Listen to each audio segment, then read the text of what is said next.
Usted y nosotros dialogamos. En RCN Mundo nos escuchamos.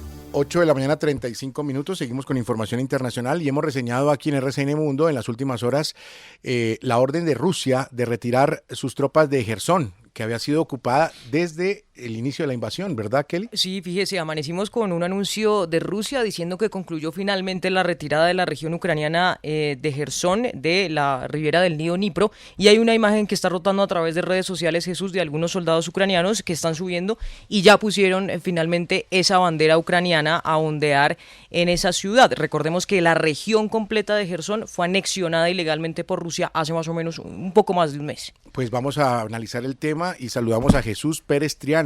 Él es analista de seguridad y defensa, autor del blog Guerras Postmodernas. Bienvenido, señor Pérez Triana, a RCN Mundo. Buen día. Un saludo, buenas tardes desde Madrid, un saludo especial. ¿Qué puede decir esa orden de Rusia? ¿Cómo se puede entender? ¿Qué puede venir tras esa orden de retirar las tropas de Jersón? Vamos a ver, lo que está claro es que el nuevo general que estaba al mando de las tropas rusas en Ucrania, el general Surovikin, ha mirado el mapa y ha mirado allí donde la situación de los soldados rusos era insostenible y donde su posición no tenía un verdadero valor militar. Los rusos avanzaron y cruzaron el río y entraron en la ciudad de Jersón con el objetivo de avanzar hacia los dos principales puertos ucranianos en el Mar Negro, que son los puertos de Mykolaiv y de Odessa, y fueron derrotados en las puertas de Mykolaiv. Es decir, esa ofensiva rusa quedó estancada y esos soldados quedaron al otro lado del río. Si uno mira, allí no hay nada de valor, no hay minas, no hay yacimientos, no hay industria.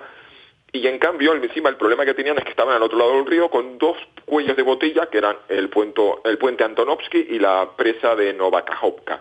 Entonces, suministrar a esas fuerzas era muy costoso porque los ucranianos no han parado de machacar esos dos puntos de paso. Entonces, esto ha sido una decisión pragmática de retirar esas tropas. Y lo que supone es que, uno, los rusos renuncian a seguir avanzando ya porque lo dan absolutamente por imposible por la costa ucraniana, y dos, que lo que estamos viendo es que definitivamente los ucranianos están tomando la iniciativa en esta guerra, están recuperando territorio y que la guerra ha cambiado por completo.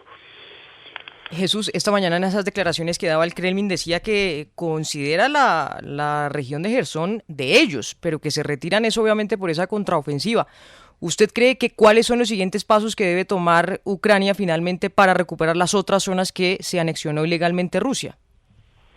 Pues ahora mismo, precisamente lo que suponía una desventaja para Rusia, pues ahora cambia, se dan la vuelta a las tornas, porque, como he dicho, es un río muy ancho en el que solo hay dos puntos de paso. Uno de ellos, por cierto, el puente Antonovsky, ha sido volado los rusos en su retirada, con lo cual los siguientes pasos de la ofensiva ucraniana en la región de Jersón, pues se encuentran ahora que van a haber un río enorme que tienen que cruzar y que los rusos han estado fortificando de la orilla oriental. Entonces, aquí puede pasar dos cosas. Uno es que renuncian por completo a las operaciones en ese territorio, o dos, que de una forma, de lo que sería una operación militar muy arriesgada y muy compleja, intentasen un cruce de río, y eso requeriría mucho material occidental, pontones, vehículos anfibios. Pero bueno, eso es muy arriesgado. Lo sensato, desde el punto de vista ucraniano, es que retomen las ofensivas y los esfuerzos de guerra en otras partes del país. Lo que realmente le interesa en el sur a Ucrania es recuperar el territorio que constituye el corredor terrestre que conecta Rusia vía la región separatista del Donetsk con Crimea. Y estamos hablando de las ciudades, sobre todo la ciudad de Melitopol y Mariupol, pero fundamentalmente Melitopol, que es un nudo de comunicaciones.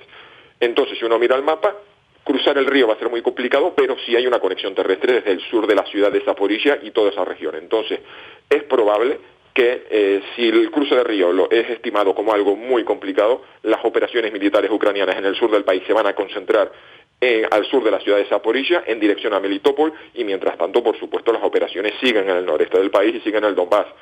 Los combates ahí seguirán porque hay una región minera industrial que cayó en manos rusas en la primavera y pues es de relevancia para Ucrania, para su viabilidad económica, pensando ya en la recuperación posbélica. Entonces, lo que vamos a ver es que una de dos, o una operación muy arriesgada de cruce de río, o dos, simplemente la guerra va a seguir, pero en otras regiones del país. Hay una cosa, Jesús, que uno se queda preguntándose, ¿Cómo es posible que una potencia mundial como Rusia, que se supone que tenía un ejército avasallador, un ejército muy preparado, un armamento muy sofisticado, cómo es posible que Ucrania le esté dando la pelea? Cuando empezó la guerra pensamos que eso era pan comido y que en cuestión de días o semanas Ucrania iba a estar bajo dominio ruso. ¿Cómo es posible que un ejército tan potente como el ruso esté varado, estancado frente a un país que era mucho más modesto como lo es Ucrania? Pues aquí tenemos hay dos bloques fundamentales de explicaciones. Unas son las que atañen a Rusia y otras son las que atañen a Ucrania. En el caso de Rusia, la verdad que esto ha sido una discusión entre los expertos. Yo creo que la guerra de Ucrania ha servido para que nos miremos en el ámbito de las ciencias sociales, incluso de los estudios de seguridad y defensa, y descubramos que en el fondo no sabíamos tanto de Rusia como pensábamos. Es decir, se han escrito muchos libros sobre las reformas, los planes, las Fuerzas Armadas rusas, y se les consideraba unas Fuerzas Armadas que eran las segundas del mundo por medios y recursos. Había muchos planes, muchos desarrollos tecnológicos, pero claro, había una cosa que no cuadraba, y es que Rusia es un país que tiene una economía del tamaño de la de Canadá, Brasil, Italia, Corea del Sur. Juega en esa liga. Entonces es una cuestión de matemáticas. No se puede tener un ejército tan grande y unos planes tan ambiciosos con una economía limitada, porque si uno mira el ejército de Brasil o de Italia no ve misiles nucleares y portaaviones y del tamaño de los rusos. Entonces es una cuestión de matemáticas. Es decir, los rusos tenían unas fuerzas armadas, sí, muchos carros de combate, muchos aviones, pero detrás era pura fachada. Porque lo que realmente diferencia unas fuerzas armadas modernas de unas que solamente son apariencia, no es tener un carro de combate, un tanque, un avión, es tener el dinero para mantenerlo, para entrenar, para dotarlo de la electrónica más avanzada, tener los recursos para que esos pilotos, tripulantes, marineros se entrenen con frecuencia, tener buenas comunicaciones electrónicas, tener toda una serie de tecnología. Y eso es lo que ha carecido, eso es lo que ha sufrido las carencias rusas. Aparte, por supuesto, que todas las Fuerzas Armadas siempre son el reflejo de su sociedad. La sociedad rusa, una la mira, autoritaria, corrupta, mega corrupta, y eso se refleja en las Fuerzas Armadas. Entonces, cuando las Fuerzas Armadas rusas han ido al combate, pues se han encontrado que vemos que aparatos de última tecnología no cuentan con armamento inteligente, porque no les daba el presupuesto. Hemos visto los soldados que no tenían botiquines avanzados modernos, de los que se requiere realmente, con torniquetes que realmente sean eficaces, vendajes hemostáticos, las cosas que aquí en Europa, en la OTAN, se consideran estándar.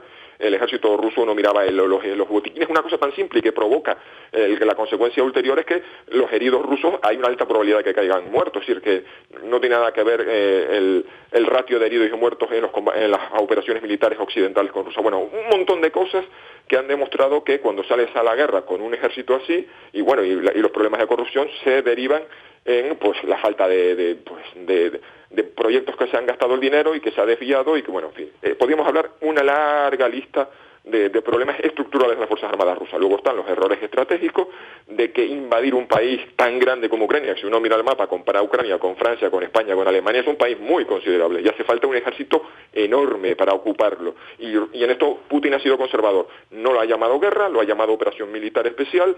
No ha querido mandar a los muchachos que están haciendo el servicio militar porque eso tenía un coste político. Al final el fracaso le ha obligado a movilizar, ahora es peor todavía porque ahora están sacando de sus puestos de trabajo a operarios, mecánicos, oficinistas, y esa gente está muriendo y ya están las primeras manifestaciones de viudas diciendo que esto se pare.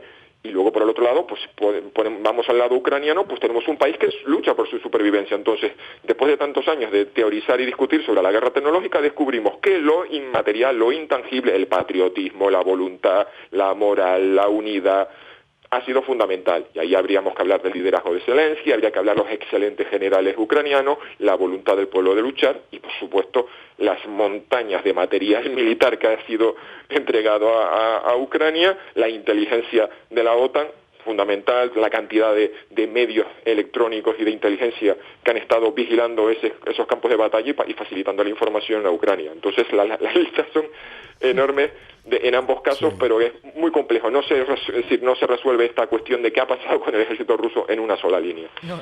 Exactamente. Queda muy claro. Jesús Pérez Triana, analista de seguridad y defensa, autor del blog Guerras Postmodernas. Gracias por este análisis, por estas explicaciones aquí en RCN Mundo. Buen día. Pues encantado y hasta la próxima. Hay noticias a toda hora, pero en RCN Mundo están las que usted necesita.